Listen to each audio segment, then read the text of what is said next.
सुरेंद्र जी, ना इससे आपके पास एक एक्स्ट्रा वोट आएगा, ना एक्स्ट्रा कुछ वोट जाएगा। जिस दिन आप संजय राउत तो नाना पटोले को एक साथ बैठा के परेशान मत हो प्रदीप भाई, बात करिएगा। अपना कुंबा देखिए, लोकसभा और असेंबली इलेक्शन तो जब भी हम और कांग्रेस पार्टी डायरेक्ट फाइट में गए 65 से 70% से ज्यादा हमारा स्ट्राइक रेट रहा है। अगर ईस्ट जर्मनी और वेस्ट जर्मनी साथ आ सकते हैं सालों के बाद, तो फिर शिवसेना सुसीबेन की और शिवसेना किशोर तिवारी के भी साथ आ सकते हैं, या एनसीपी के ए और एनसीपी के शरद दोनों भी साथ आ सकते हैं। हम तो इतना जानते हैं कि महाराष्ट्र में महाविकास आघाड़ी का मुख्यमंत्री होगा, कोई अडानी मुख्यमंत्री नहीं होगा। कोई अडानी का कोई चेला, अडानी की कोई कठपुतली, अडानी का कोई रबर स्टैंप मुख्यमंत्री नहीं होगा। जो अभी तक हरियाणा के अंदर एक एलओपी को ऑफिशियली डिक्लेयर नहीं कर पाए, वो यहां मुख्यमंत्री पद के ख्वाब देख रहे हैं। उनका ख्वाब वैसे ही रहेगा जैसे हरियाणा का ख्वाब रहेगा। उद्धव ठाकरे जी ने वचन जो है उसके साथ वादा खिलाफी करी थी, और उसका नतीजा आप देखेंगे आने वाले चुनाव के अंदर कि सबसे वर्स्ट परफॉर्मिंग पार्टीज में उद्धव ठाकरे जी की पार्टी रहेगी। तो हमारा फेविकॉल का जोड़ है, और ये फेविकॉल का जोड़ जो है वो एक तरफा चुनाव जीतने वाला है। दोस्तों नमस्कार, स्वागत है आप सभी का। आप देख रहे हैं एसके डिबेट। कल यानी 23 नवंबर को महाराष्ट्र विधानसभा चुनाव के नतीजे आ जाएंगे, लेकिन अभी तक दोनों तरफ से मुख्यमंत्री के नाम का ऐलान नहीं किया गया है, ना तो महायुति की तरफ से और ना ही महाविकास आघाड़ी की तरफ से। आज की डिबेट इसी मुद्दे पर होने वाली है। बीजेपी की तरफ से प्रदीप भंडारी, सुरेंद्र राजपूत कांग्रेस पार्टी की तरफ से और राजनीतिक विश्लेषक आशुतोष गुप्ता हैं। दोस्तों वीडियो बहुत मजेदार होने वाली है। आपसे अनुरोध है वीडियो को अंत तक जरूर देखें। वीडियो पसंद आए तो लाइक करें, शेयर करें, कमेंट करें और मेरे चैनल को सब्सक्राइब करें। तो दोस्तों मेन डिबेट स्टार्ट करते हैं। चलिए शुरू करते हैं। अगर हंग असेंबली बनती है तो किसके सरकार बनाने के चांसेस ज्यादा होंगे? क्योंकि अभी हम लोग देख रहे हैं कि भाई मुख्यमंत्री पद को लेकर कोई स्पेसिफिक बात तय नहीं हुई है। दोनों में झगड़ा हो ही सकता है आखिरकार। जहां तक मुख्यमंत्री पद की बात है, देखिए बुरा ना माने, हमारे किशोर जी हमारे मित्र हैं, लेकिन इस बात की क्या गारंटी है कि जो बीजेपी और कांग्रेस के अलावा जो बाकी की चार पार्टियां हैं वो एक साथ नहीं आ पाएंगी। अगर ईस्ट जर्मनी और वेस्ट जर्मनी साथ आ सकते हैं सालों के बाद, तो फिर शिवसेना सुसीबेन की और शिवसेना किशोर तिवारी के भी साथ आ सकते हैं, या एनसीपी के ए और एनसीपी के शरद दोनों भी साथ आ सकते हैं। अरे दोनों के बीच में तो बहुत करीबी रिश्ता रहा, बरसों इन लोगों ने साथ काम किया है। तो सिर्फ बीजेपी और कांग्रेस एक दूसरे के साथ नहीं आएगी, ना बीजेपी कांग्रेस को सपोर्ट करेगी, ना कांग्रेस बीजेपी को सपोर्ट करेगा, लेकिन बाकी की चारों पॉलिटिकल पार्टीज के बीच में फेविकोल का जोड़ लग सकता है, और क्रॉस पार्टी भी हो सकती है। यह भी आप समझ लीजिए। मैं 2014 में शरद पवार ने बीजेपी की सरकार को गिरने से बचा लिया था on the floor of the house. तब तो शिवसेना नहीं आई थी, लेकिन बाद में शिवसेना ने बीजेपी को सपोर्ट कर दिया, और 2019 में शिवसेना ने बीजेपी को छोड़ दिया। तो इसलिए महाराष्ट्र की राजनीति में कुछ भी संभव नहीं। किशोर जी देखिए मुस्कुरा रहे हैं और सुसीबेन भी मुस्कुरा रही। इसका मतलब जो मैं एक बात कह रहा हूं उसमें कुछ ना कुछ दम है। नाना पटोले ने कहा कि भाई मुख्यमंत्री तो कांग्रेस का ही बनेगा। संजय राउत ने बोला कि भाई मुख्यमंत्री तो शिवसेना का ही बनेगा।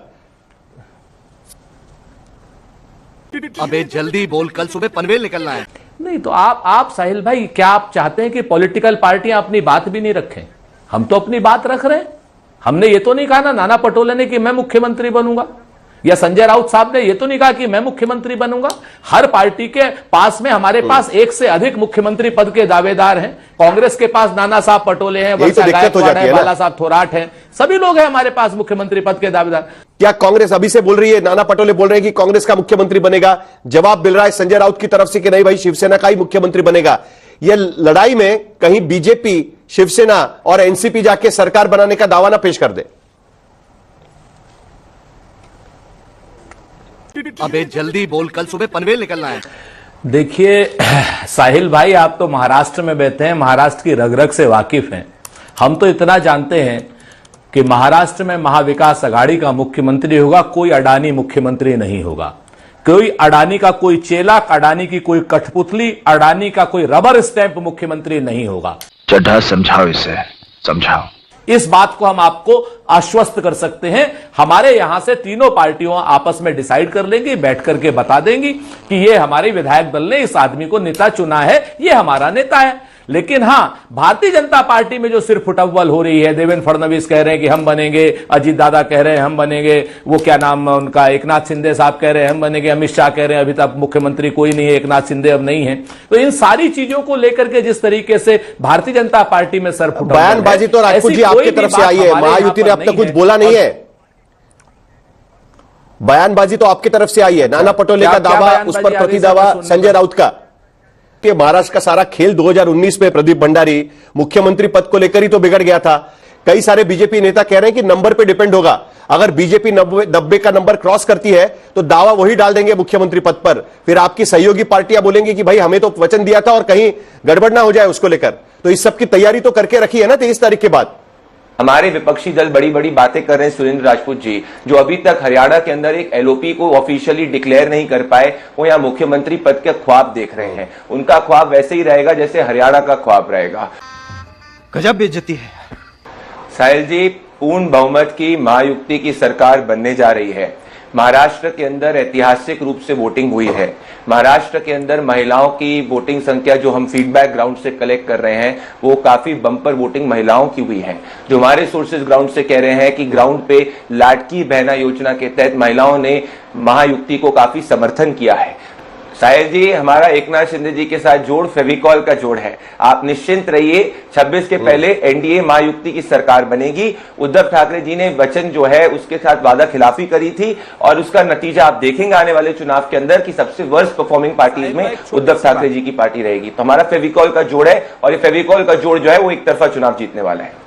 और मोटी मोटी बात यह, अगर आप एक और डेटा एनालाइज करेंगे कि जब भी ज्यादातर टाइम वोटिंग होती है, बढ़ती है, भारतीय जनता पार्टी और एनडीए को फायदा होता है। और ये ज्योग्राफी एग्नोस्टिक है। मध्य प्रदेश 2018-23 कंपेयर कर लीजिए, महाराष्ट्र को आप देख लीजिए 2014 और 19, जिसमें 14 और 19 में थोड़ी सी वोटिंग कम हुई थी। तुम्हारी 120 से 120 पहले सीट थी, फिर 100 के मार्जिनली अबव 100 थी। तो हम काफी कॉन्फिडेंट है। ये लोग बौखलाए हुए हैं, इसीलिए लोग पब्लिक स्टेटमेंट दे रहे हैं। आप बताइए, वोटिंग के बाद में क्या एक भी पब्लिक स्टेटमेंट किसी भी हमारे अलायंस पार्टनर नहीं दिया, क्योंकि हम तीनों आपस में बैठेंगे। बात तो सही है। सुरेंद्र राजपूत जी, आपने कौन सा जोड़ लगाया हुआ है? इनका फेविकॉल का जोड़ है।